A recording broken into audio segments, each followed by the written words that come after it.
I want to start this video by saying that I do not want any hatred or harassment directed toward any individual. My goal is not to target or attack anyone, but to highlight what I believe has been an ongoing problem within the Destiny community. So what really killed Destiny? Was it Bungie?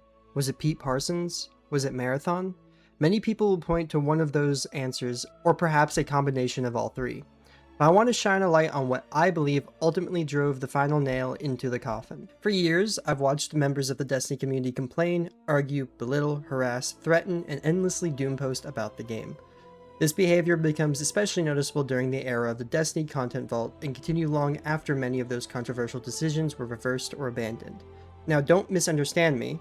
Destiny is far from a perfect game. It has flaws, mistakes, and plenty of valid criticisms. Despite all of that, Destiny remains one of my favorite games of all time. What I struggle with isn't Destiny itself, it's a portion of the community that claims to love Destiny while constantly tearing it down. There are many passionate players who genuinely care about the game, and to those people, thank you. You are a part of what made Destiny special for so many years. But there is also a large group of people who seem determined to focus exclusively on the negatives, dismissing everything that makes Destiny unique and memorable. It's also impossible to discuss Destiny without someone appearing to say Destiny is dead, the final shape was the end, or the last good expansion was years ago. These sentiments have become so common that they've practically become background noise. And I understand where some of that frustration comes from. Many players hurt by decisions Bungie has made over the years. Some feel disappointed, some feel betrayed. These feelings are valid. What I don't agree with is the constant insistence that Destiny is a terrible game, that none of its content is worthwhile, or that it has never been fun. If that were true, millions of people wouldn't have spent thousands of hours playing it over the last decade. This is ultimately my opinion, and you're entitled to your own, but I believe one of the biggest factors that contributed to Destiny's decline wasn't just Bungie or Sony, it was a community culture that became increasingly consumed by negativity. The people who claimed they wanted to save Destiny were often the same people constantly declaring it dead, and whether we like it or not, that has consequences. New players don't walk into Destiny with years of history and context, they see the endless doom posts, the constant negativity, and the declarations the game isn't worth their time. Many never even gave it a chance. That's a problem, because if a community spends years telling everyone that a game is dying, eventually people start believing it.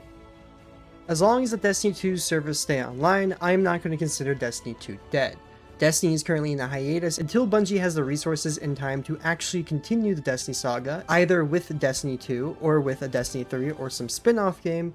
I am going to continue talking about Destiny, playing Destiny, enjoying Destiny, and inviting people to play Destiny with me. Allowing people to give Destiny a chance is the real way we're going to actually bring light to Destiny.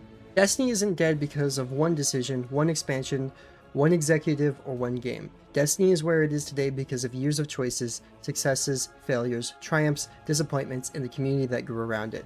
We cannot change the past, and we cannot undo the mistakes that were made. What we can choose is how we move forward. We can choose to spend our time celebrating the memories we made, welcoming new players, sharing our stories, and giving feedback without tearing each other down. We can choose to support the developers who poured their hearts into this universe, even when we disagree with the decisions that were made. Whether this is the end of Destiny's journey or merely the end of a chapter, I don't know. But I do know that a few games have left a mark on me the way that Destiny has. So instead of asking who killed Destiny, maybe we should ask ourselves what kind of community we want to leave behind.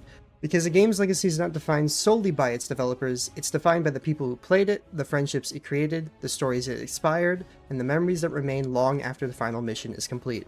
Destiny gave us a universe worth believing in. The least we can do is honor it with the same passion, hope, and respect that made us fall in love with it in the first place. Eyes up, Guardians, and whatever comes next, make your own fate.